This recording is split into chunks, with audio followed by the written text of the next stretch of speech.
დოღი ცხენოსნობის ერთ-ერთი სახეობა, ჯიშიანი საჯდომი ცხენების გამოცდაა, რომელიც პროფესიონალ მხედრებს წარმოაჩენს. მისი ტრადიცია საქართველოში ჯერ კიდევ მე-17 საუკუნიდან იწყება და ბახტრიონის ცნობილ აჯანყებას უკავშირდება. როგორც ამბობენ, დოღის ჯირით სათავეს სწორედ ბახტრიონის გმირებმა დაუდეს. ისინი იყვნენ პირველი მისაბაძი მხედრები და წარმოადგენდნენ მაგალითს მომავალი თაობებისთვის. აღნიშნულ ტრადიციასა და ალავერდობის დღესასწაულს შორის მჭიდრო კავშირი არსებობს. საქართველოში საუკუნეების განმავლობაში ტრადიცია თანდათან მივიწყებას მიეცა, თუმცა ხევსურეთში, თუშეთში, ფშავში, მთიულეთში, სამეგრელოში, აფხაზეთში ცხენის მიმართ დღემდე დიდი სიყვარული აქვთ. მთაში მას როგორც გადაადგილების საშუალებას ისე იყენებენ და მათ ყოველდღიურ ყოფაშიც ცხენით ჯირითი მნიშვნელოვან ადგილს იკავებს. აღნიშნული მივიწყებული ტრადიციის ისტორიისა და მნიშვნელობის შესახებ ალავერდელი მიტროპოლიტი დავითი გვესაუბრება. ბახტრიონის გმირები ლეგენდებად იქცა ჩვენი ხალხის ზეპირსიტყვაობაშიც და ყველა ასაკის მაწვილი ბიჭი, კაცი ბაძადა მათ მხედრობაში, ბრძოლის თქვათ ცოდნაში, ღირსებით ცხოვრებაში და ამდენად ბახტრიონის გმირებმა შეიძლება ითქვას, რომ სათავე დაუდეს ალავერდთან შეიძლება ითქვას ტრადიციულ საცხენოსნო ესეთ სანახაობას დოღს, ჯირითს. ბახტრიონის ისტორია მოკლედ ესეთი იყო, რომ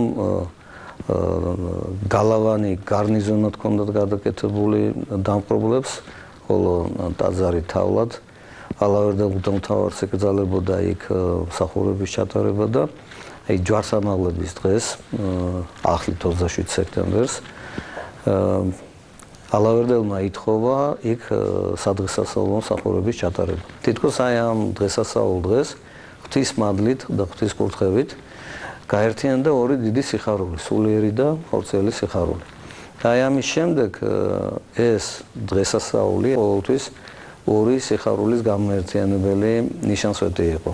სულიერი გამარჯვება თავისუფლების და ხორცელი ფიზიკური გამარჯვება თავისუფლების. ალავერდი ვარ შენთან, რომელიც ძალიან ხშირად ისმის გულისხმობს, ალბათ აი ამ ორი დიდი სიხარულის განაწილებას. შემდეგ წლებში უკვე ყოველ ალავერდობის ჯვართამაღლების დღესასწაულზე მოსული მხედართა გუნდი გარკვეულწილად აჩვენებდა იქ მყოფ ლოცველს და ერის ადამიანებს თავის ზადყოფნას, სისრულეს, მოხერხებულობას, ღირსებას და ასევე ეს გარკვეულწილად იყო სამადლობელი იმ ხსოვნისათვის, რომელიც ღმერთმა აკურთხა ამ დიდ დღესასწაულზე.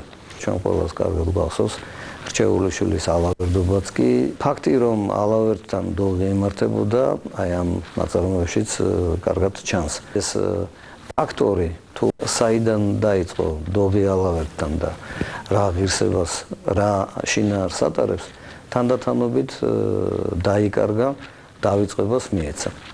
ჩვენ გვქონდა სურვილი, რომ აი ეს დავიწყებული კარგი ტრადიცია აღვედგინა და რომ აღვედგინა, უნდა მოგვიფიქრებინა ფორმა, თუ როგორ უნდა ყოფილიყო ტრადიცია დღევანდელი თაობისათვის, მასწავლებელი გაკვეთილის მიმცემი და რა უნდა ესწავლებინა აი ამ აღდგენილ ტრადიციას. ალავერდელ მიტროპოლიტ დავით დოღის ტრადიციის აღდგენის იდეა ჯერ კიდევ 2000 წლიდან გაუჩნდა. პირველი კონკრეტული ნაბიჯი კი 2014 წელს გადაიდგა. გასული წლის 4 ოქტომბერი საქართველოს მთავრობამ ქართული ღვინის ეროვნულ დღედ გამოაცხადა. მისი საზეიმო გახსნის მასპინძელი კი სწორედ ალავერდი იყო. მღვდელმთავარმა მოკლე დროში შეძლო ცხენით ჯირითის ღონისძიების ორგანიზება და ქართული ღვინის ზეიმის პარალელურად დოღში შეჯიბრი მოაწყო. შეჯიბრში მსურველების რაოდენობა საკმაოდ დიდი იყო, თუმცა შეზღუდული რესურსების გამო მასში მონაწილეობა 10 ცხენოსანმა შეძლო. გამარჯვების პატივი კი წილად 11 წლის გიორგი ჩხერაულს ხვდა, რომელსაც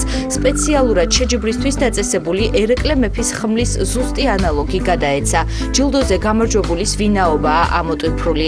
ალავერდელი მიტროპოლიტის დიდი სურვილი იყო ხმლის გადაცემისა და დანიშნულების ადგილამდე მიბრძანების ცერემონია თეატრალიზებული ყოფილიყო. როგორც მღვდელმთავარი გვიამბობს, მოსახლეობის მოსახლეობამ ისეთი დიდი სიხარულით აიტაცა ყოველივე, რომ თელავისა და მიმდებარე სოფლების ქუჩებში ნამდვილი ზეიმი მოეწყო. დღესაც კი კახეთში და მთელ საქართველოში ახსოვთ პატარა კახი და დღესაც არქმევენ შვილებს ირაკლის, ერეკლეს.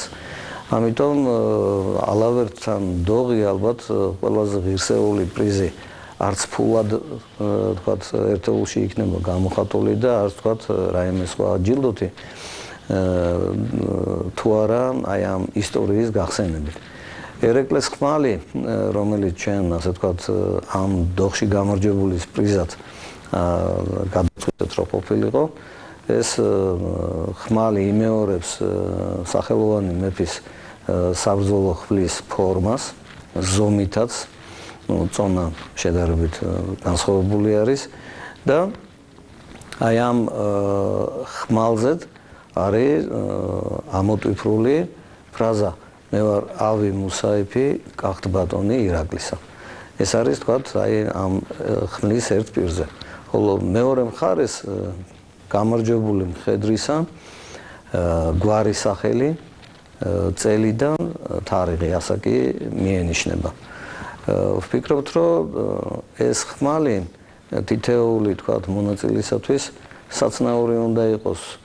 ჩვენი თანამემამულეთათვის თუ რისთვის იყო ამოწველი ქარქაშიდან ეს ხმალი და რომელი ერთგულებისათვის გაილია ბრძოლაში, ღვთისა და სამშობლოს ერთგულებისათვის და თუ თქვათ ვინმე სტუმარი მხედარი მოიგებს ამ პრიზს, მაშინ ამ პრიზთან ერთად იმ ქვეყანაში წავა ისტორია, ლეგენდა პატარა კახის შესახებ, თუ როგორი მეფე იყო და როგორი მეომარი.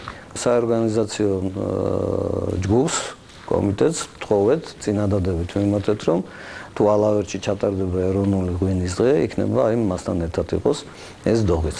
მართლა ძალიან მოკლე დროში გამზადდა ხმალი, გაიჭედა ხმალი, გაკეთდა ასლი, პირზე ამოიტვიფრა ეს ფრაზა. ჩამოვძანდა პრემიერი მთავრობის წევრებთან ერთად, იქ მონასტრის წინ ტერიტორიაზე იყო გაშლილი დიდი კარავი, სადაც ანახეს ჩვენი ქვეყნის ენდემური ჯიშის ვაზის ნიმუშები. დაიწყო დოღი. გამოვიდნენ მოასპარეზენი, გამოვლინდა რო ეთქვენ ერთი ნაბიჯი დგას, რომ გამარჯვებულმა მის უკან მომყოლს ფინიშის სწორზე. ეს ადამიანი აღმოჩნდა 11 წლის გიორგი ჩხერაული, რომელსაც პრემიერმა გადასცა ერეკლეს ხმალი წითელი ბალიშით. და სიგელიც ჰქონდა, რომელთაც დავაჯილდოვეთ გარდახვლისა გამარჯვებული. აი ამ ღირსებით შედგა ეს სიგელიც, ლექსი წაუმძღვარეთ წინ და ესეთი რამე წერა ამ სიგელში, წერია ამ სიგელში. გმირნი მამაცა თაზრდილნი ყოფენ კეთილთა ძმობასა, მტერთა მისემენ პასუხთა მოძმეთა თანა ძმობასა. ათსა გამოსცნად მოძმენო, ვინცა იგმს ერეკლობასა. 2014 წლის 4 ოქტომბერს ქართული ღვინის დღისადმი მიძღვნილ ალავერდის დოღში გამარჯვებულ გიორგი ჩხერაულს ჯილდოდ გადაეცა მეფე ერეკლეს ხმლის ასლი. ღმერთმა დალოცოს და დაიფაროს ღვთისადიდებლად და ქვეყნის სასახელოდ ამინ. ალავერდელი მიტროპოლიტი დავითის თქმით, კარგი იქნებოდა დოღის შეჯიბრი ტრადიციად ქცეულიყო და ყოველწლიურად 4 ოქტომბერს ჩატარებულიყო. წელს შესაბამისი მხარდაჭერის შემთხვევაში მღვდელმთავარი უფრო მასშტაბური შეჯიბრის მოწყობას გეგმავს. ამასთანავე იგეგმება ღონისძიებამ საერთაშორისო ხასიათი მიიღოს და მასში მონაწილეობა უცხოელმა ცხენოსნებმაც შეძლონ. უცხოელი მონაწილის გამარჯვების შემთხვევაში ერეკლეს ხმლის ანალოგი, რომელიც ჯილდოდ არის დაწესებული, საქართველოს ფარგლებს დატოვებს. ამით კი ქართული ტრადიციებისა და ჩვენი ქვეყნის ისტორიის ფარგლებს გარეთ გატანა და მისი პოპულარიზაცია მოხდება. აღსანიშნავია, რომ ქართველი მხედრები საერთაშორისო ასპარეზზე მე-20 საუკუნის დასაწყისში გამოჩნდნენ. 1912 წელს ლივერპულის დიდი პრიზის გათამაშება მოიგო კონსტანტინე ავალიშვილმა. ქართველი მხედრებიდან ასევე გამოირჩეოდნენ ყოჩიაშვილი, ხაინდრავა, ქიქავა, ვაჩნაძე და სხვები. იმედს გამოვთქვამთ, რომ მალე საერთაშორისო საზოგადოება ახალ გვარებსა და სახეებს გაიცნობს და ახალგაზრდა ქართველი მხედრები საკუთარ უძველეს ტრადიციას, რომელიც ცხენით ჯირით უკავშირდება, გააცოცხლებენ და საქართველოს ფარგლებს გარეთ გაიტანენ.